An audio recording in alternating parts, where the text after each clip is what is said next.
આપણે સૌ માં જગદંબાની અસીમ કૃપાથી કાલે પણ આપણે નવરાત્રિના ઉપલક્ષમાં આદિશક્તિ દેવીની મહિમા સાંભળી. આજે પણ એમની કૃપાથી આપણે શ્રીમદ દેવી ભાગવત પુરાણનો બીજો દિવસ સાંભળવા જઈ રહ્યા છીએ. સૌ પ્રથમ શ્રીમદ દેવી ભાગવત એ કોણે સંભળાવ્યું અને કોણે સાંભળ્યું એ બતાવીશ. સૌ પ્રથમ શ્રીમદ દેવી ભાગવત પુરાણ વેદવ્યાસ મહારાજે જન્મેજય રાજાને સંભળાવ્યું હતું. અને જન્મેજય રાજાએ શું કારણથી એમણે આ દેવી ભાગવત પુરાણ સાંભળ્યું હતું? એમના પિતા શ્રી પરીક્ષિત રાજાની મુક્તિ માટે થઈને એમણે 9 દિવસ સુધી આ દેવી ભાગવત પુરાણને સાંભળ્યું હતું. એક સમયે જન્મેજય રાજા વેદવ્યાસ મહારાજને પૂછે છે કે તમે મને કૃપા કરીને આદિશક્તિ વિશે કંઈક સમજાવો કે આદિશક્તિ કોણ છે અને આદિશક્તિનું સ્વરૂપ કેવું છે. બહુ સરસ એમણે પ્રશ્ન વ્યાસ મહારાજને પૂછ્યો છે. અને વ્યાસજી મહારાજે બહુ સરસ રીતના એમનો જવાબ આપ્યો છે. આપ લોકો ધ્યાનથી શ્રવણ કરશો તો વેદવ્યાસ મહારાજે એમને શું સંભળાવ્યું? જન્મેજય રાજાને એમણે એક વાત બતાવી કે એક સમયે મને પણ આ પ્રશ્ન થયો હતો કે આદિશક્તિ કોણ છે અને એનું સ્વરૂપ કેવું છે. તો આ પ્રશ્ન મેં પણ નારદ મુનિને પૂછેલો, કારણ કે નારદ મુનિની પાસેથી પણ હું દેવી ભગવતીની ચર્ચા સાંભળી રહ્યો હતો અને મને પ્રશ્ન થયો એટલે મેં પણ નારદ મુનિને આ વાત પૂછી હતી. ત્યારે નારદ મુનિએ મને સમજાવતા એમ કીધું હતું કે આવો જ પ્રશ્ન મને પણ એકવાર થયો અને મેં મારા પિતાજીને પૂછેલો. એમના પિતા શ્રી બ્રહ્માજી હતા. એટલે કે છે મેં આ પ્રશ્ન મારા પિતા બ્રહ્માજીની પાસે રાખ્યો હતો. તો એ સમયે મારા પિતાશ્રીએ પોતાનો અનુભવ વ્યક્ત કરતા મને વાત બતાવી હતી. તો હું પણ આપ લોકોને એ વાત બતાવીશ કે જે વાત બ્રહ્માજીએ નારદ મુનિને બતાવી હતી. પોતાના મુખેથી એ વર્ણન કરે છે કે આદિશક્તિનું સ્વરૂપ શું છે, એની મહિમા શું છે, આદિશક્તિ કોણ છે. તો એનો વિસ્તાર કરતા બ્રહ્માજી એમ કહે છે કે સૌ પ્રથમ જ્યારે અમારા ત્રિદેવોની ઉત્પત્તિ થઈ, બ્રહ્મા વિષ્ણુ અને મહેશની જ્યારે ઉત્પત્તિ થઈ તો કે છે અમે ત્રણેય દેવો વિચારમાં પડી ગયા કે આપણે કેવી રીતે ઉત્પન્ન થયા છીએ, આપણને ઉત્પન્ન કરનાર શક્તિ કોણ છે, આપણે શા માટે આવેલા છીએ, આ આપણને કાંઈ સમજાતું નથી. ત્રણેય દેવોને આ બધી પ્રશ્ન થાય છે, વિચારધારાઓ એકબીજામાંથી ઉત્પન્ન થાય છે કે આપણે શું છીએ.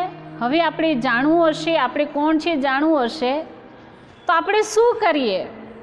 ત્રણેય દેવોના વિચાર વિમર્શ પછી નક્કી થયું કે આપણે આપણી જનની છે, જેમણે આપણને જન્મ દીધો, જેને કારણે આપણું અવતરણ થયેલું છે, આપણે એમની આરાધના કરીએ. એમની આરાધના કરશું તો એ શક્તિ આવીને આપણું પથ પ્રદર્શન કરશે, આપણને આપણો ઉદ્દેશ સમજાવશે.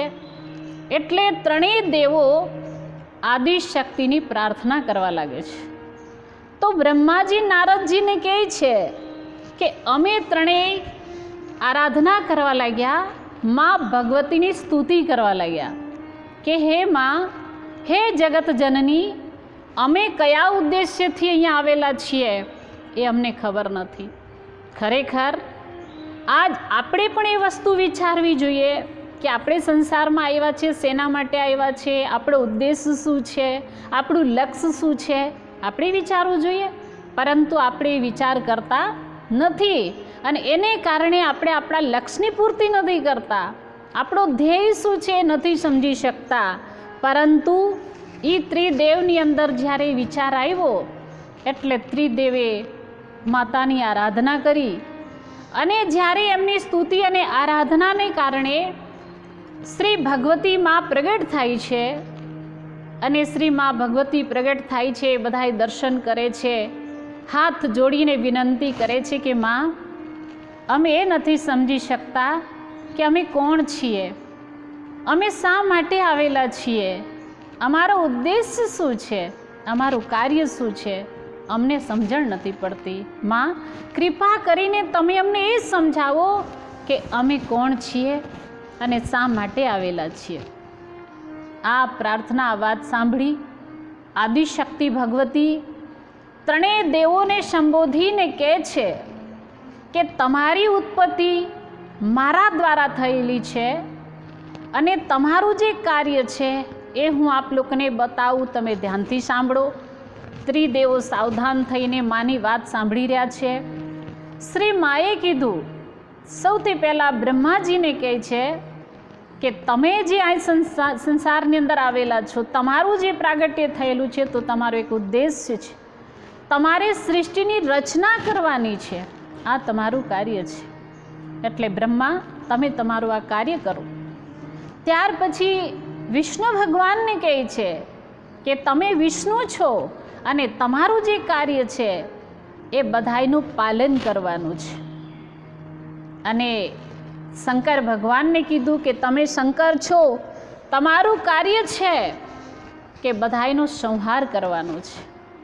આ તમે ત્રણેય દેવો ભેગા થઈ અને તમે આ કાર્ય કરો. પરંતુ ત્રિદેવ આદિશક્તિ જગદંબાને પ્રાર્થના કરે છે કે હે મા, આટલું વિશાળ કાર્ય કરવામાં અમે અસમર્થ છીએ, અમે આ કાર્ય નહીં કરી શકીએ, સંભવ નથી અમારાથી થઈ શકે.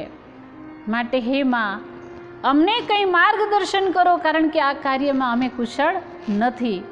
ત્યારે આદિશક્તિ માતા ત્રિદેવોને પોતાના નિજ સ્વરૂપનું ભાન કરાવે છે, પોતાની આત્મશક્તિનું ભાન કરાવે છે અને ત્રણેય દેવોને ઈશ્વરીય શક્તિ, પરાશક્તિનો બોધ કરાવે છે.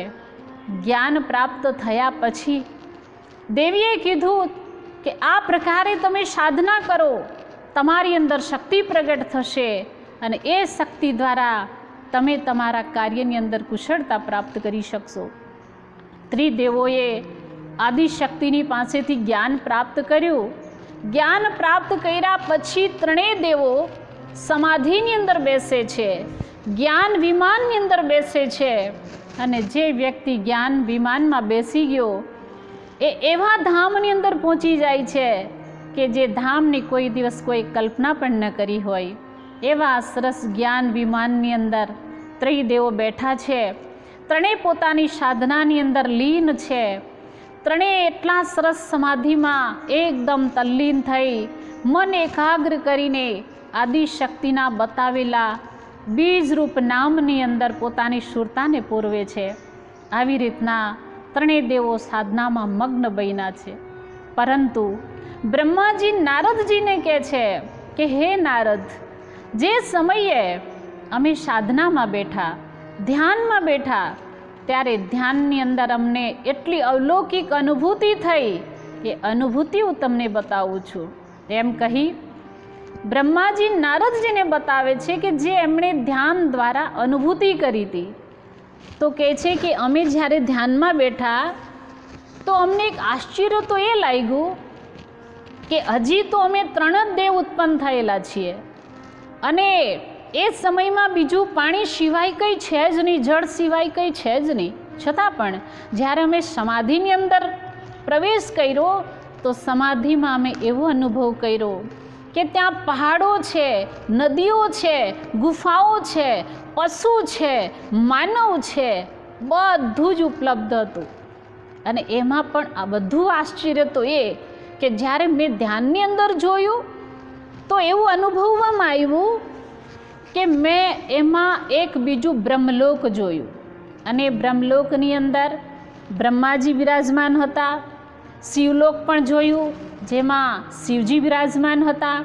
ત્યારબાદ મેં જોયું કે વિષ્ણુલોક પણ છે અને એમાં વિષ્ણુ ભગવાન પણ બિરાજમાન છે. હવે અહીંયા તો અમે ત્રિદેવો સાથે સાથે સાધનામાં બેઠેલા અને પેલી બાજુ હું શું જોઈ રહ્યો છું. પરંતુ જ્યારે મેં આવો અનુભવ કર્યો તો મને લાગ્યું કે આ જ પિંડની અંદર જ સર્વશક્તિ સમાવેશ છે અને આદિશક્તિએ મને પોતાની અંદર શું છે એ બધી અનુભૂતિ કરવા માટે આ માર્ગ બતાવ્યો છે. એટલું સરસ ધ્યાન સાધનાની અંદર જ્યારે અમે આગળ વધ્યા તો મેં જોયું કે એક અમૃતનું સમુદ્ર છે, આખો સમુદ્ર અમૃતથી ભરેલો છે. ત્યાં અમે પહોંચ્યા તો અમે અમૃતની ધારાની અંદર પાન કર્યું. અમૃતનું પાન કર્યા પછી જે અમને આનંદની અનુભૂતિ થઈ છે, જે અમારા શરીરની અંદર જે પાવર આવ્યો છે, એ પાવરથી અમે અમૃતનું પાન કરીને આગળ વધ્યા. આગળ જતાં અમે જોયું કે એક ટાપુ છે અને એ ટાપુ ઉપર અમે નજર કરી તો ટાપુ ઉપર એક એટલો સુંદર પ્રકાશ હતો, અલૌકિક જ્યોતિ હતી કે જેની અંદર હજારો વીજળીના પ્રકાશો થતા હોય, હજારો પ્રકારની રોશનીઓ થતી હોય એવો પ્રકાશ જોયો. અને એ પ્રકાશની અંદર અમે આદિશક્તિ ભવાનીના દર્શન કર્યા, આદિશક્તિ જગદંબાના દર્શન કર્યા છે. હવે હું આપ લોકોને એક વાત બતાવું કે એમણે બહાર કંઈ છે જ નહીં, એ તો સમાધિમાં બેઠા છે અને સમાધિમાં જ એ લોકો આવી બધી અનુભૂતિ કરી રહ્યા છે. કેવી અનુભૂતિ કરી જ ભાઈ એમણે કે બધું બ્રહ્મલોક શિવલોક બધું જ આમાં જોયું. એટલે તો આપણે કહેતા હોઈએ છીએ કે પિંડેશો બ્રહ્માંડે બ્રહ્માંડેશો પિંડે, કે જે પિંડમાં છે એ જ આખા બ્રહ્માંડમાં છે અને જે આખા બ્રહ્માંડમાં છે એ જ આખું પિંડની અંદર છે. પિંડની અંદર આખું બ્રહ્માંડ સમાયેલું છે. એટલે તો જ્યારે કૃષ્ણ ભગવાનને એની માતા યશોદાજીએ કીધું તું કાના તે માટી ખાધી, તું મોઢું ખોલ. કાના કહે છે કે મેં માટી નથી ખાધી, પરંતુ એની માતા જીદ કરીને કહે છે માટી ખાધી છે, મોઢું ખોલ. ત્યારે કાનાએ મોઢું ખોલ્યું હતું તો માતા યશોદાએ એની અંદર આખું બ્રહ્માંડ નિહાળ્યું હતું, આખા બ્રહ્માંડનો સાક્ષાત્કાર કર્યો હતો. એટલે ખરેખર જે વસ્તુ આજ બ્રહ્મા વિષ્ણુ મહેશ અનુભૂતિ કરી રહ્યા છે એ જ અનુભૂતિ આપણે પણ કરી શકીએ છીએ. અને એમનામાં આખું બ્રહ્માંડ સમાયેલું હતું તો આપણામાં પણ તો આખું બ્રહ્માંડ સમાયેલું જ છે. પરંતુ એમને ગુરુ રૂપે આદિશક્તિએ જ્ઞાન કરાવ્યું અને આજ આપણી પાસે સાચા સદગુરુ હશે તો આપણને એ અનુભૂતિ કરાવશે અને આપણને પણ એ ટાપુ સુધી પહોંચાડશે. આપણને પણ એ જે સમુદ્ર છે અમૃતનો ત્યાં સુધી આપણે પણ પહોંચી શકશું. પરંતુ ત્યાં પહોંચાડનાર હોવા જોઈએ. પહોંચાડનાર સમયના તત્વદર્શી હોય છે જે આપણને ત્યાં સુધી પહોંચાડી દેતા હોય છે. તો બ્રહ્માજી પણ આ જે પોતાની બધી અનુભૂતિ છે એ અમૃતનું પાન કરી લીધું અને અમૃત પછી એટલે મારું કહેવું એ છે કે આપણી અંદર પણ અમૃત છે. અમૃતનો આખો સમુદ્ર ભરેલો છે પણ છતાંય આપણે તરસ્યા છીએ. પાણી મેમીન પ્યાસી મોહે સુન સુન આવે હાંસી. પાણીની અંદર માછલી હોય છે છતાં પણ એ તરસી હોય છે. આપણી પાસે પણ સમુદ્ર છે અને છતાં પણ આપણું મન હંમેશા તરસ્યું હોય છે અને તરસ્યું મન બનીને સંસારની અંદર બધી જગ્યાએ ભટક્યા કરે છે. અને જ્યારે જ્ઞાન મળે જીવને ત્યારે એ તરસ્યો નથી રહેતો. એ અમૃતનું પાન કરી જન્મ જન્માંતરોની તરસને મટાડી શકે છે, પ્યાસને મટાડી શકે છે. ત્યારબાદ જ્યારે બ્રહ્માજીએ કીધું કે અમે આગળ વધ્યા તો ટાપુ હતો. હવે એમણે બહારની દ્રષ્ટિએ જોયું જ નથી, આંતરિક દ્રષ્ટિથી જોતા હતા. એ ત્રિદેવોએ 100 વર્ષ સાધના કરી, 100 વર્ષ, અને 100 વર્ષની અંદર એમણે આ બધા અનુભવો કર્યા. આપણે ધ્યાન સાધના માટે વિચાર કરીએ કે કોઈ દિવસ દર્શન થઈ જશે, કોઈ દિવસ કરી લેશું, આમ આપણે આળસની અંદર સમય વ્યતીત કરી રહ્યા છે.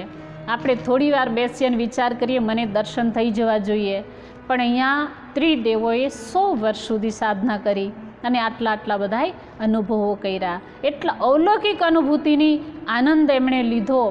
તો આગળ હું બતાવું કે જ્યારે અમૃતનો સમુદ્ર આવ્યો, સમુદ્રમાંથી એમણે અમૃતનું પાન કર્યા પછી ટાપુ ઉપર પહોંચી ગયા. તે ટાપુ કયો છે?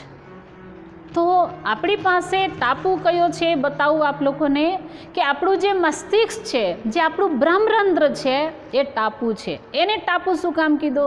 કારણ કે આખા શરીરનો ઉપરનો ભાગ, ઉપરી ભાગ હોય તો એ શાસ્ત્રાર્થ ચક્ર છે, બ્રહ્મરંધ્ર છે. અને એ ટાપુ ઉપર આખા શરીરનો મોટામાં મોટો, ઊંચામાં ઊંચો ભાગ એ ટાપુ, જેની અંદર આદિશક્તિ, પ્રકાશપુંજ, જ્યોતિર સ્વરૂપ ત્યાં મતલબ બિરાજમાન છે. એટલે તો આપણે કહેતા હોઈએ છીએ ઓમ ભૂર્ભુવઃ સ્વઃ તત્સવિતુર્વરેણ્યમ ભર્ગો દેવસ્ય ધીમહિ ધિયો યો નઃ પ્રચોદયાત.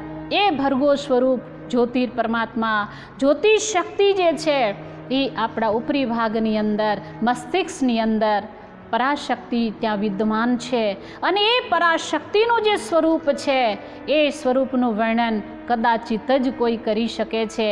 ત્યાં એ જ બ્રહ્માજી પણ કહે છે કે જ્યારે અમે ટાપુ પર પહોંચ્યા તો અમને આદિશક્તિનું જે સ્વરૂપ દેખાયું, એ સ્વરૂપ એવું હતું કે એક સાથે આકાશમાં હજારો વીજળીનો પ્રકાશ થયો હોય એની કદાચિત જ બરાબરી થઈ શકે એવો પ્રકાશ અમે લોકોએ ત્યાં અનુભવ્યો હતો.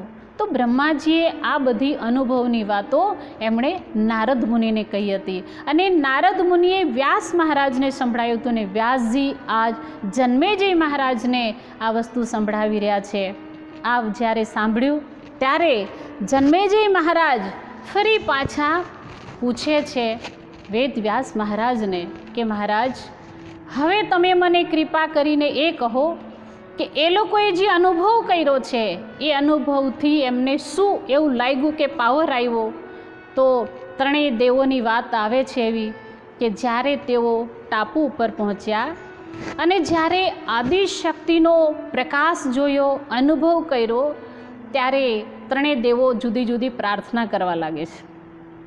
એ ત્રણેય દેવો જે પ્રાર્થના કરે છે એમાં સૌથી પહેલાં વિષ્ણુ ભગવાન આદિશક્તિને પ્રાર્થના કરે છે કે હે માતા, અમે તમારી કૃપાથી તમારા દર્શન પ્રાપ્ત કરી રહ્યા છીએ, પરંતુ હું તમને પ્રાર્થના કરું છું કે આ જે તમારું સ્વરૂપ છે એ હંમેશા મારા હૃદયની અંદર નિવાસ કરે, સ્થાન પ્રાપ્ત કરે. એવું માતા મારી ઉપર કૃપા કરજો, અને મારું જે મુખ છે એ હંમેશા તમારા ગુણગાન કરતું રહે, તમારી મહિમા ગાતું રહે એવી કૃપા કરજો, અને હંમેશા તમારા ચરણ કમલોના દર્શન પ્રાપ્ત રહે એવી કૃપા વર્ષાવતા રહેજો. સજ્જનો, કેટલું સરસ એમણે આદિશક્તિની પાસેથી માંગ્યું છે, કેટલી સુંદર પ્રાર્થના એમણે આદિશક્તિની પાસે કરી છે. આજ આપણે બધી કલ્પનાઓ કરીએ છીએ, કેટલું વિચારીએ છીએ, પરંતુ ભૌતિક સુખ માટે વિચારીએ છીએ. મને ગાડી મળી જાય, મને મોબાઈલ મળી જાય, મને ટીવી કેમેરા મળી જાય, આ બધી કલ્પના કરીએ છીએ, પરંતુ એવી કલ્પના નથી કરતા કે આદિશક્તિના હંમેશા દર્શન પ્રાપ્ત થાય. એમના ચરણ કમલોના દર્શન માટેની પ્રાર્થના વિષ્ણુ ભગવાને કરી છે. આવી જ રીતના જ્યારે વિષ્ણુ ભગવાનની પ્રાર્થના પૂરી થઈ તો ત્યારે શંકર ભગવાન પ્રાર્થના કરવા લાગે છે. અને શંકર ભગવાન પ્રાર્થના કરતાં શું કહે છે કે હે માતા, તમારા ચરણ રજનો તો એટલો બધો પ્રભાવ છે, એટલી બધી મહિમા છે કે તમારા ચરણના રજથી વ્યક્તિ આસાનીથી ભવ પાર તરી શકે છે, એ ભવ સાગરને લાંઘી શકે છે. એટલું બધું તમારા ચરણ રજની અંદર મતલબ મહાનતા છે, એટલી વિશેષતા છે. એટલે કીધું છે चरण धूल से बढ़कर जग में चीज कोई अनमोल नहीं, हर वस्तु का मोल है लेकिन इस वस्तु का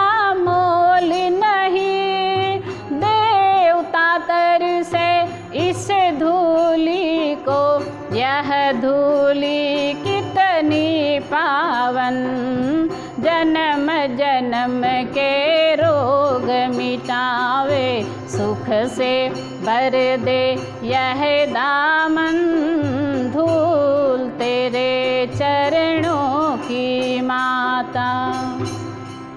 શું કહે છે કે આ સંસારની અંદર ચરણ રજથી વધીને કોઈ વસ્તુ જ નથી હોતી. ચરણ રજની અને પાછી એની કોઈ મૂલ્ય કોઈ વસ્તુની સાથે આંકી શકાતું નથી.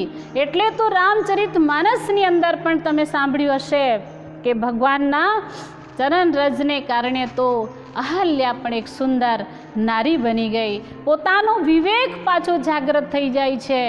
તો એ ચરણ ધૂલની મહિમા છે. આવી જ રીતના શંકર ભગવાન પણ પોતાની પ્રાર્થના આદિશક્તિના ચરણોની અંદર રાખે છે. ત્યારબાદ બ્રહ્માજી પણ પ્રાર્થના કરે છે. તો બ્રહ્માજી આદિશક્તિની પ્રાર્થના કરીને શું કહે છે કે હે માતા, હું તો તમારા શ્રી ચરણોમાં આવીને બેઠો છું, હું તો તમારો દાસ છું, પણ કદાચ જો હું એમ વિચાર કરી લઉં કે હું જ આ સૃષ્ટિનો ઉત્પન્ન કરનાર છું, તો કે છે મારી ભૂલ છે અને એ મારું અભિમાન છે. કારણ કે તમારી શક્તિ વગર હું પણ સૃષ્ટિનું કે છે ઉત્પત્તિ કાર્ય કરી શકતો નથી. તમારી કૃપા હશે તો જ હું આ ઉત્પત્તિનું કાર્ય કુશળતાપૂર્વક કરી શકીશ. હે માતા, તમારા ચરણોનો દાસ છું, માટે હે માતા, તમે મારી ઉપર કૃપા કરીને હંમેશા માટે તમારો બાળ માની અને ચરણોમાં સ્વીકાર કરજો. એટલે કીધું માતા તેરે ચરણો કી, માતા તેરે ચરણો કી, ગરે ધૂલ જો મિલ જાયે, માતા તેરે ચરણો કી. બ્રહ્માજી શું કહે છે કે હે માતા, બસ તમારા ચરણોની ધૂલ પ્રાપ્ત થઈ જાય તો હું આ કાર્ય કુશળતાપૂર્વક કરી શકીશ. બ્રહ્માજી પણ આટલી વિનયતાથી માતાને પ્રાર્થના કરે છે અને માતાને કહે છે કે હે માં, તમારા ચરણોના રજથી તો કે છે ગમે એટલા જપ તપ યજ્ઞ હવન બધું જ કરશે, પણ છતાંય જો તમારા ચરણોના દર્શન નહીં હોય, તમારા ચરણોની રજ પ્રાપ્ત નહીં કરી હોય, તો કે છે વ્યક્તિ ભવપાર તરી શકતો નથી. એક સમયની વાત બતાવું કે એક સમયે નારદ મુનિ કૈલાસમાં જાય છે અને કૈલાસ પર્વત ઉપર ગયા. મહાદેવજી બિરાજમાન છે, પાસે પાર્વતીજી બિરાજમાન છે, પરંતુ એમણે જોયું કે માતા પાર્વતીજીએ કોઈ પણ પ્રકારના આભૂષણો ધારણ નથી કરેલા. તો નારદજીએ કીધું, માતા, તમે પતિની પાસે બેઠા છો અને છતાં પણ મતલબ સૌભાગ્યવતી હોવા છતાંય કોઈ આભૂષણો નથી ધારણ કરેલા, તમારે કંઈક આભૂષણ ધારણ કરવા જોઈએ. માતાને જ્યારે નારદજીએ આ પ્રશ્ન કર્યો, આવું કીધું, એટલે માતાના મનમાં પણ વિચાર આવ્યો કે વાત પણ સાચી છે. એમણે મહાદેવજીની પાસે વાત રાખી કે પ્રભુ સ્વામી, આજ મારે પણ આભૂષણની જરૂરત છે, મારે પણ આભૂષણો પહેરવા છે. મહાદેવજીએ કીધું, કંઈ વાંધો નહીં, અહીંયા આપણી પાસે કંઈ નથી, છતાં પણ હું મારા ચરણોની રજ તમને આપું છું. એ ચરણની રજ લઈ અને તમે કુબેરની પાસે જાઓ, કુબેરને કહેજો કે આ ચરણ ધૂલીની બદલીમાં જેટલું પણ સોનું આવી શકતું હોય એટલું સોનું તમે મને આપો.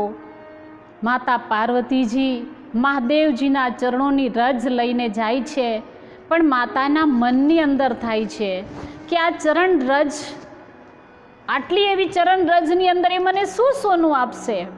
પરંતુ માતા પાર્વતીજી છતાં પણ મહાદેવજીના આદેશ અનુસાર એ ચરણ રજ લઈને કુબેરની પાસે જાય છે. કુબેરની પાસે જઈને કીધું કે આ મહાદેવજીના ચરણોની રજ છે, આની બદલીમાં જેટલું સોનું આવી શકતું હોય એટલું મને સોનું આપો, કારણ કે મારે આભૂષણો પહેરવા છે. કુબેરે પોતાના ત્રાજવાની અંદર એક તરફ મહાદેવજીના ચરણોની ધૂળ, ચરણોની રજ મૂકી છે અને એક તરફ સોનું મૂકવાનું ચાલુ કર્યું છે, પણ ધીરે ધીરે કરતાં કરતાં કુબેર જુએ છે કે કુબેરનો આખો ભંડાર એની અંદર આવી ગયો, પણ છતાંય ભગવાનના ચરણોની રજને તોલી ના શક્યા. જ્યારે ચરણરજ નહીં તોલી શક્યા એટલે એમણે માતા પાર્વતીજીને કીધું, માતા હું આ તોલવાને અસમર્થ છું, આખું જેટલો પણ મારો ભંડાર છે બધો જ એની બદલીમાં તમે લઈ જાઓ તો પણ એની બરાબરી નહીં થઈ શકે, માટે આ બધું તમે લઈ જાઓ.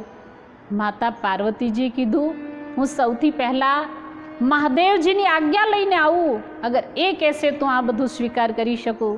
માતા પાર્વતીજી ભગવાન શંકરની પાસે પાછા આવે છે કે પ્રભુ એમણે તો આવું કીધું છે, તો કે છે હવે હું આટલું બધું કેવી રીતના લઈ શકું? તો મહાદેવજીએ કીધું કે તો પછી તમે પાછી ચરણરજ લઈ આવો. માતા પાર્વતીજી ગયા, પાછી ચરણરજ માંગી, ત્યારે કુબેરે કીધું કે હવે હું એ ચરણરજ તમને આપી શકું નહીં, કારણ કે ચરણરજથી તો મારો જે ભંડાર હતો એ અક્ષય બની ગયો, જેમાં કોઈ દિવસ ક્ષતિ ન થાય, જેમાં કોઈ દિવસ ખૂટે નહીં, એવો મારો ભંડાર બની ગયો, તો હું તમને પાછી ચરણરજ આપી શકું નહીં. ત્યારે માતા પાર્વતીજીને પણ ખ્યાલ આવ્યો કે ચરણ ધૂળથી વધીને સંસારમાં બીજી કોઈ વસ્તુ નથી. કુબેરનું ધન પણ અગર એને ના તોલી શક્યું હોય, એની બરાબરી ન થઈ શક્યું હોય, તો દુનિયાની સંપત્તિ તો એની બરાબરી ક્યાંથી કરી શકે? એટલે માતા પાર્વતીજી આવી રીતના ચરણરજની મહત્તાને સમજી શકે છે. આમ હું આપ લોકોને બતાવું કે આદિશક્તિની મહિમા અનંત છે, એટલી મહિમા છે, એના ચરણરજની મહિમા એટલી છે, એમના તેજોમય સ્વરૂપની મહત્તા જ શાસ્ત્રોની અંદર દર્શાવવામાં આવેલી છે. એની મહિમા આપણે કઈ રીતના ગાઈ શકીએ, એવું એક નાનું સરખું ભજન છે. આપ લોકો પણ સાથે સાથ આપજો, કારણ કે તમે ગાઈને સાથ તો નહીં આપી શકો, પરંતુ એ શબ્દો તરફ ધ્યાન દેજો અને તમે તમારી પ્રાર્થના સ્વરૂપે આ શબ્દને ઉચ્ચારજો, ખૂબ આનંદ આવશે. આપ લોકો પણ ધ્યાનથી એ શબ્દને સાંભળશો. બોલીએ જગતજનની શ્રી માતાજી કી. तेरी महिमा को है माता, कहूँ मैं किस तरह कैसे, तेरी महिमा को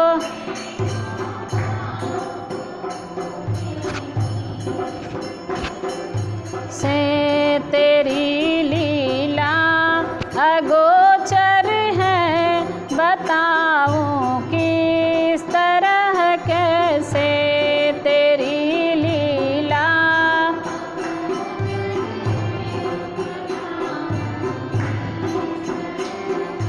से दया जीवों पे करती हो, सकल दुख पल में हरती हो, दया जीवों पे करती हो, सकल दुख पल में हो, ज्ञान भंडार भरती हो, न जाने किस तरह कैसे, ज्ञान भंडार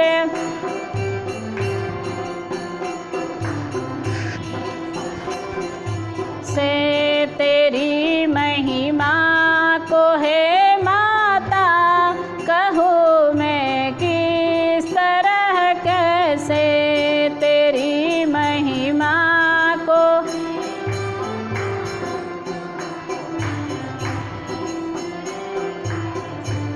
सदा ही बह रहा तेरा कृपा का स्रोत है निर्मल, सदा ही बह रहा तेरा कृपा का स्रोत, नल छुड़ाया मेल अंतर का, न जाने किस तरह कैसे, छुड़ाया मेल अंतर का, न जाने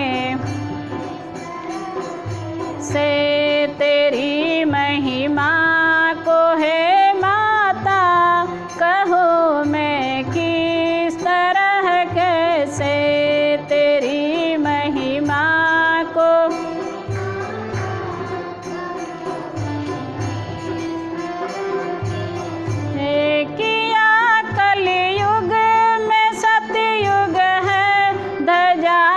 जगत की है फहराई, किया कलयुग में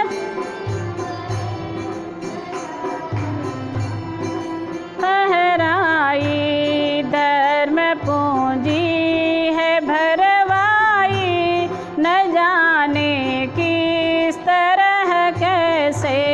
धर्म पूंजी है भरवाई, न जाने किस तरह से। तेरी महिमा को है माता, कहो मैं किस तरह कैसे। तेरी महिमा को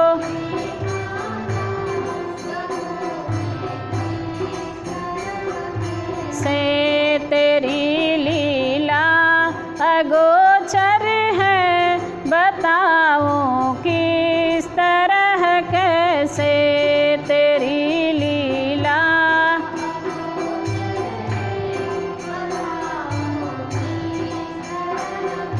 से न धन बल है न तप बल है, नहीं कुछ धर्म की पूंजी। न धन बल है न तप बल है, नहीं कुछ धर्म जी। तो फिर तेरे चरण माता मिलेंगे किस तरह कैसे। तो फिर तेरे चरण माता मिलेंगे से। तेरी महिमा को है माता, कहो मैं किस तरह कैसे। तेरी महिमा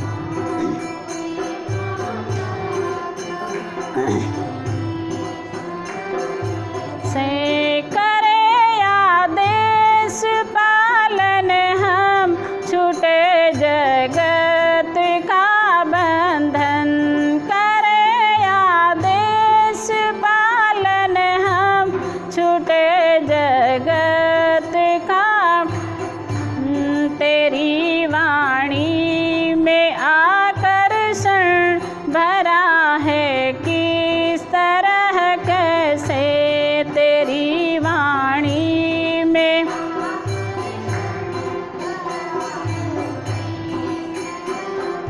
से तेरी महिमा को है माता, कहो मैं किस तरह कैसे। तेरी महिमा को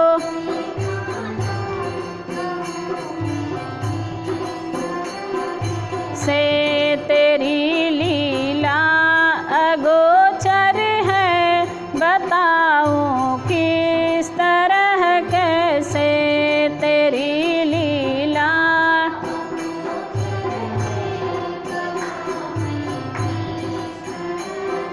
से तेरी महिमा को है माता, कहो मैं किस तरह कैसे। तेरी महिमा को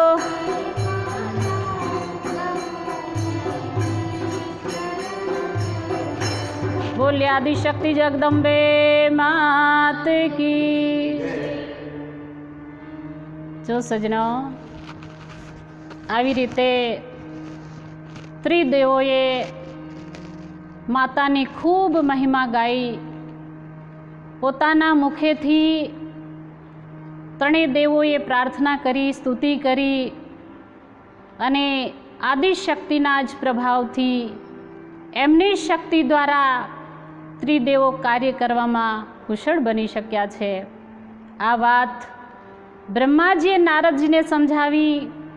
તે જ રીતના હવે જન્મેજય રાજા વ્યાસજી મહારાજની પાસેથી આ વાત સાંભળી રહ્યા હતા અને એમણે ફરી પાછો એક પ્રશ્ન કર્યો જન્મેજય રાજાએ વ્યાસ મુનિને કે મને કૃપા કરીને એ બતાવો, કારણ કે આદિશક્તિના સ્વરૂપ વિશે, જ્ઞાન વિશે તો મેં સાંભળ્યું, પરંતુ હવે કૃપા કરીને મને એમના ચરિત્ર વિશે સમજાવો. ત્યારે વેદ વ્યાસ મહારાજ જન્મેજયને સમજાવે છે કે એક સમયે સંસારની અંદર પ્રાચીન સમયની વાત છે કે મહિષાસુર નામનો એક રાજા હતો અને મહિષાસુરે 10,000 વર્ષ તપસ્યા કરી અને બ્રહ્માજીને પ્રસન્ન કર્યા હતા. બ્રહ્માજી જ્યારે એની તપસ્યાથી પ્રસન્ન થયા અને વરદાન માંગવા માટે કીધું, ત્યારે મહિષાસુરે એક વરદાન માંગ્યું હતું કે અગર તમે પ્રસન્ન હો તો મને એવું વરદાન આપો કે ચાહે દેવતા, દૈત્ય યા મનુષ્ય, આમાંથી કોઈ પણ પુરુષ મને ન મારી શકે. ભલે સ્ત્રી મારે તો મને એની ચિંતા નહીં, કારણ કે સ્ત્રી તો અબલા છે, એટલે પુરુષોના હાથથી મારું મરણ ન થાય એવું મને વરદાન આપો. બ્રહ્માજીએ એની તપસ્યાથી પ્રસન્ન થઈ અને આ વરદાન આપ્યું છે. મહિષાસુરે આ વરદાન પ્રાપ્ત કરી લીધું અને વરદાન પ્રાપ્ત કેવું કર્યું કે બસ મને સ્ત્રીના હાથથી મૃત્યુ આવે, પુરુષોના હાથથી ન આવે. આ વરદાન મેળવી લીધું, પોતે રાજ્ય કરવા લાગ્યો.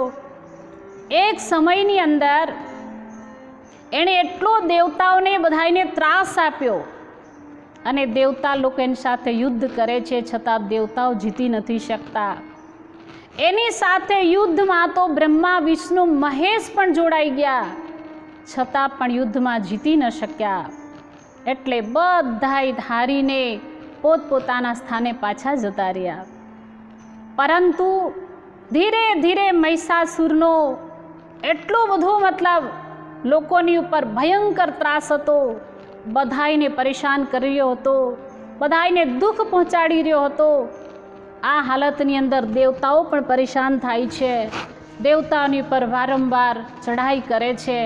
સ્વર્ગની પ્રાપ્તિની એની ઈચ્છા હતી, એટલે બધાયને પરેશાન કરતો હતો કે અગર આ બધાય હારી જાય તો હું સ્વર્ગની પ્રાપ્તિ કરી લઉં. સ્વર્ગની પ્રાપ્તિની આકાંક્ષાથી આ બધા યુદ્ધો કરતો હતો. પણ જ્યારે એની પર વિજય પ્રાપ્ત ન કરી શક્યા, ત્યારે બધાય ફરી પાછા વિષ્ણુ ભગવાનની પાસે ગયા. ભગવાન વિષ્ણુને કહે છે, પ્રભુ, આવી રીતના તો દેવતાઓ બહુ દુઃખી થઈને ત્રાસ પામેલા છે, આપણે કંઈક એવું કરવું જોઈએ કે જેનાથી આ દુઃખથી મુક્તિ મળી શકે. બધાય ભેગા થાય છે. ભેગા થયા વિષ્ણુ ભગવાન છે, બ્રહ્માજી છે, શંકર ભગવાન છે, બધાય દેવતાઓ છે. બધાય મળીને આદિશક્તિની આરાધના કરે છે, સ્તુતિ કરે છે. અને જ્યારે બધાય આરાધના કરવા લાગ્યા, ત્યારે વિષ્ણુ ભગવાને કીધું કે બધાય તમારી અંદર પણ શક્તિ ભરપૂર ભરેલી છે, બધાય પોતાની શક્તિઓ અર્પણ કરો અને બધી શક્તિઓનો પુંજ એકત્રિત કરો. બધાય દેવી દેવતા બધાએ પોતપોતાની શક્તિ એકત્રિત કરી અને એક પ્રકાશનો પુંજ બન્યો. એ પ્રકાશના પુંજમાંથી એક દેવી પ્રગટ થયા. દેવી પ્રગટ થયા ત્યારે વિષ્ણુ ભગવાને કીધું કે હવે એ દેવીને બધાય પોતપોતાના આભૂષણો પણ પ્રદાન કરો, તમારા આયુધો પણ પ્રદાન કરો. એટલે બધાએ પોતપોતાના આયુધો પ્રદાન કર્યા, આભૂષણો પણ બધાયના પ્રદાન કર્યા. અને એ આદિશક્તિનું સ્વરૂપ જોવા યોગ્ય હતું. બધાય એટલા આનંદિત થયા. બધાએ જ્યારે આભૂષણો આવ્યા અને આભૂષણયુક્ત દેવીનું જે સ્વરૂપ સામે પ્રગટ થયું છે, ત્યારે બધાએ પ્રાર્થના કરે છે કે હે જગદંબા, હે માં, અમારો એટલો ત્રાસ છે, કારણ કે આ અસુરો એટલા બધા વધતા જાય છે અને એ અસુરાના કારણે અમે દુઃખી છીએ. માં, એ દુઃખનું કાંઈ પણ નિવારણ કરો. ત્યારે આદિશક્તિએ કીધું કે તમે નિશ્ચિંત થઈ જાઓ, આ કાર્ય હું તત્પરતાથી કરી લઈશ. અને આદિશક્તિએ જ્યારે પોતાના બાળકોને, પુત્રોને અનેક પ્રકારે દુઃખી જોયા, તો માતાએ એમની ઉપર આવી કૃપાઓ કરી કે ભાઈ ગમે તે રીતના પણ એના મહિષાસુરનો વધ કરીને આ બધા દેવતા લોકોને સુખી કરવાના છે. એટલે માતાએ અચાનક એટલું જોરદાર હાસ્ય કર્યું કે હાસ્ય કરવાની સાથે પહાડ પણ ડગવા લાગે છે, સમુદ્રનું શાંત પાણી પણ ઉછળવા લાગે છે. અને આ અવાજ જ્યારે મહિષાસુરના કાને પડ્યો ત્યારે મહિષાસુરે પોતાના મંત્રીને કીધું કે આ જે અવાજ આવ્યો છે એ અવાજ કોનો છે અને ક્યાંથી આવ્યો છે એ તમે તપાસ કરો. જ્યારે મંત્રી તપાસ કરવા નીકળે છે, જુએ છે કે આ આદિશક્તિ અહીંયા વિદ્યમાન છે અને એનો અવાજ નીકળ્યો છે. પણ જ્યારે આદિશક્તિના સ્વરૂપના એમણે દર્શન કર્યા, એમની નજર જ્યારે એમની ઉપર પડી તો એને એટલું આશ્ચર્ય થયું અને તેણે વિચાર કર્યો કે આમની સામે હું ટકી શકું એવી મારામાં કોઈ શક્તિ નથી. એટલે તરત જ એ મંત્રી પાછો જાય છે અને મહિષાસુરને કહે છે કે એમનું તો વર્ણન ન થઈ શકે, એવું એમનું તેજ છે, એવું એમનું સ્વરૂપ છે, હું એમની સામે વાત કરવા અસમર્થ છું, માટે તમે જ હવે કંઈક બીજો ઉપાય કરો. ત્યારે મહિષાસુરે બીજા અનેક રાક્ષસોને એ શક્તિની સામે લડવા માટે મોકલે છે, પરંતુ એ બધાએ જ્યારે આવીને આદિશક્તિની સાથે ગલત વ્યવહાર વર્તન કરવાથી આદિશક્તિ એક એક કરીને અનેક અસુરોનો વધ કરે છે. અને જે બચેલા હતા એ પાછા જઈને જ્યારે મહિષાસુરને જવાબ આપે છે કે આમાં તો ઘણા બધા ઘાયલ થઈ ગયા, બધા અસુરોનો વધ થતો જાય છે.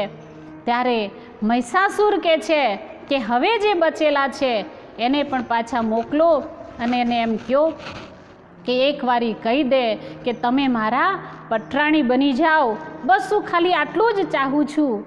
અને જ્યારે મહિષાસુરના માણસોએ જઈને એ આદિશક્તિની સામે આ વાત રાખી ત્યારે આદિશક્તિનું ભયંકર રૂપ પ્રગટ થાય છે. અને એ આદિશક્તિ કહે છે કે તમે તમારા રાજાને એટલું કહી દો કે અગર તારી સુરક્ષા ચાહે છે, જો તું મોતથી બચવા ચાહે છે, તું તારા સ્થાને પાતાળમાં જતો રહે, અને જો તું એ નથી ચાહતો, જો તું યુદ્ધ ચાહે છે તો પછી પોતે યુદ્ધ માટે તૈયાર થઈ જાય. આ સમાચાર મળ્યા અને મહિષાસુર એટલો ઉકળવા લાગ્યો અને મહિષાસુર પોતે જ આદિશક્તિની સામે આવીને કહેવા લાગ્યો કે તમે મારા પટરાણી બની જાઓ, હું તમને હંમેશા સુખ પ્રદાન કરીશ, કારણ કે અત્યારે મારી પાસે આટલા વરદાનો છે, મારી પાસે આટલું બધું સામર્થ્ય છે, તમે મારા પટરાણી બની જાઓ.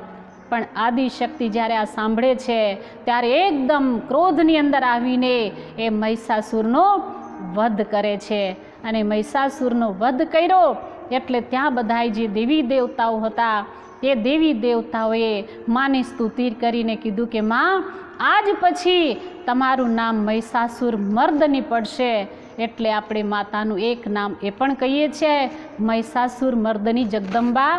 એટલે આવી રીતના એ રાક્ષસનો પણ વધ કર્યો અને ધર્મની સ્થાપના કરી, સંત ભક્તોને ઋષિમુનિઓને જે ત્રાસ હતો એ દૂર કર્યો, સંકટોને દૂર કર્યું.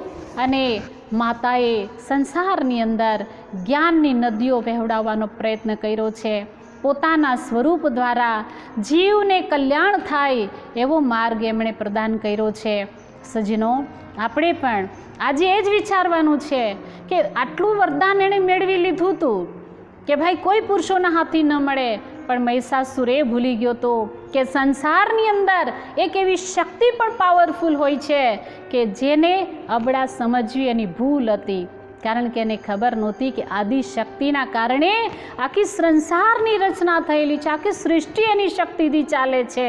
કીધું કે અગર શંકર ભગવાનમાં પણ શક્તિ ન હોય તો શંકર ભગવાન કહે છે કે હું પણ સૌ થઈ જાઉં છું.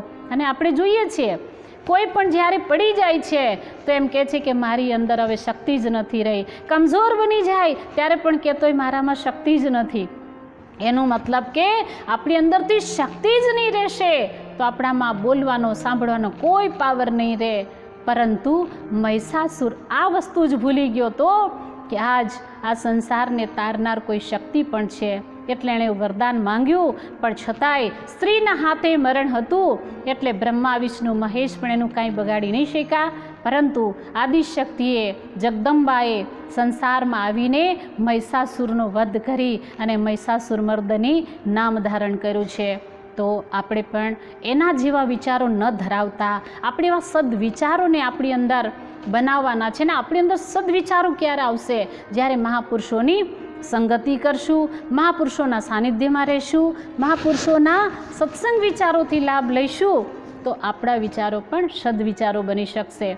કારણ કે આપણા પણ જો વિચાર અધર્મી હશે તો આપણે પણ અધર્મના પંથે ચાલશું તો એ રાક્ષસી જ વૃત્તિ કહેવાશે. એટલે આપણી અંદર પણ આસુરી વૃત્તિ, રાક્ષસી વૃત્તિ પ્રવેશ કરે. કામ, ક્રોધ, લોભ, મોહ, અહંકાર બધા જે પડેલા છે આ બધાનો નાશ શેનાથી થશે?